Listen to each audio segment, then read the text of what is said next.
Hello everyone, welcome to a LEGO Star Wars set review. Time to look at set number 75375, the Millennium Falcon Midi Scale Edition. This set released on March 1st of 2024, contains 921 pieces, no minifigures, but is an 18 plus set that was released as part of the 25th anniversary line of LEGO Star Wars sets in 2024, and is one of a handful of midi scale sets that have released with this line, or is a reboot, I guess, but we'll get into that. Let's jump into the review. If you do go on to enjoy the video, make sure to hit that like button as well as subscribe. Let's get into it. So for the build, I actually quite enjoyed the build experience. I had never built a midi scale set before. Like, sure, I've had my experience with like the UCS one and plate scale ones, but midi scale, that's a whole nother level of building, and I'm quite satisfied with this. I wasn't expecting anything really much. It's nice that it has some printed details, so anywhere you see any fancy details, it is all printed. You have a little turret at the top there that can move up and down, not side to side, unfortunately. That's okay. I kind of wish maybe if it was done with a ball joint, maybe it'd be able to move from side to side, but it's a display set. I'm not looking for a lot of functionality here, if I'm being honest. You have the radar dish, and that can move from side to side, but you're mainly just supposed to display it like that.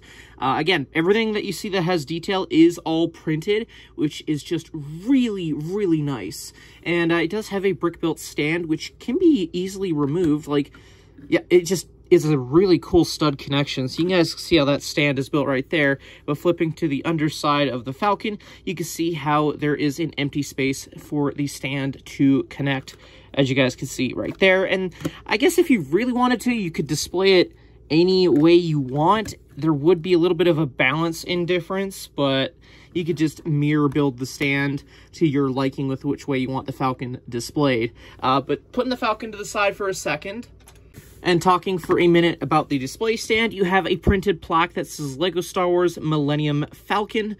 That's all right. It's a base amount of knowledge, I guess. You do have two areas here that have ventilation pieces, which is kind of an odd choice. It kind of feels like they were a spot meant for minifigures, which would have been nice. I mean, not required, but would have been nice. But the instructions do tell you you can remove one of the vent pieces, like I guess just throw the vent piece away, and take one of the included 25th anniversary bricks, which is included in a lot of these 25th anniversary 18 plus sets, and you can just smack that on there. Now, I kind of wish that this set would have not given me an option. I would have preferred either or. Just make a set, you know, it's either there or it's not. Don't give me the option display-wise, because otherwise I have either a loose vent piece or a loose brick piece, which I already hate, and I'm already wanting to throw this brick aside. So, I don't know, maybe if you're like me, you'll just display it like this. But if you're curious and you want to see how the display looks with that brick, here you go. Bada bing, bada boom. Kind of really makes a difference, you know what I mean? So, I don't know. It just kind of feels so unnecessary to include that brick. Like, I get why, but it just feels very unnecessary all around.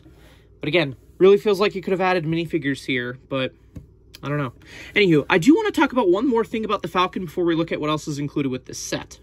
So I probably could have just shown you how it looks in the instructions, but I wanted to take it apart to give you guys an idea where exactly the positioning is. But there is some studs throughout the middle section that's supposed to represent Han, C-3PO, Chewbacca, R2-D2, Leia, Luke, and Obi-Wan. I think in that respective order.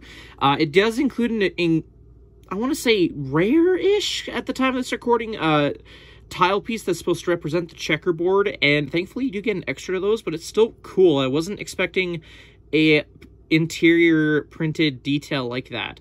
Now, you do have to get through a lot of hassle in order to access this little inbuilt Easter egg, but just a fun little thing for you guys to know if you're going to build this, is that they went through the extra effort to put in an inbuilt Easter egg. So let me just quickly reassemble this, and we'll have a look at what else this set includes.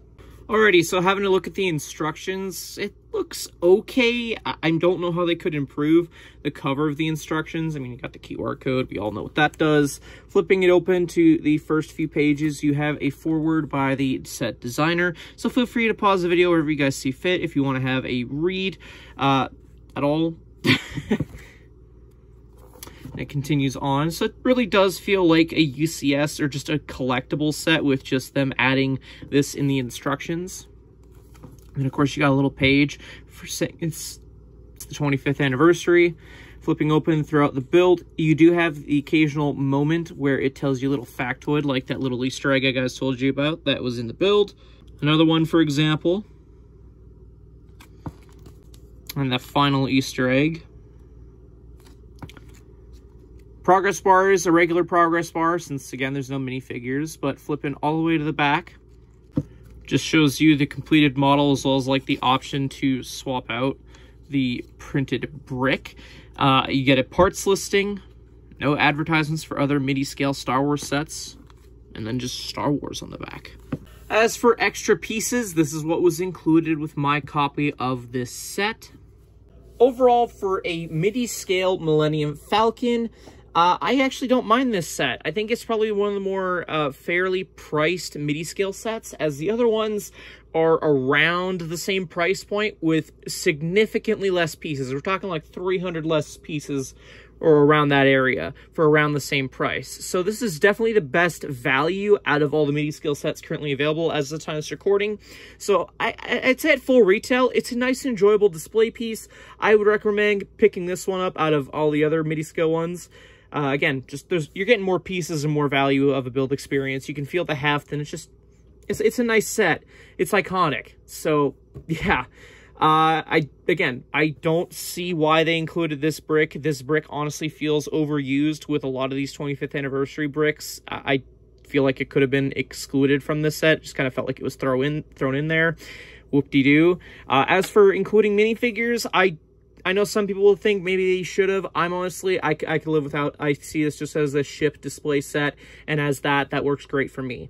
So yeah, highly recommend picking up this set if it interests you at all.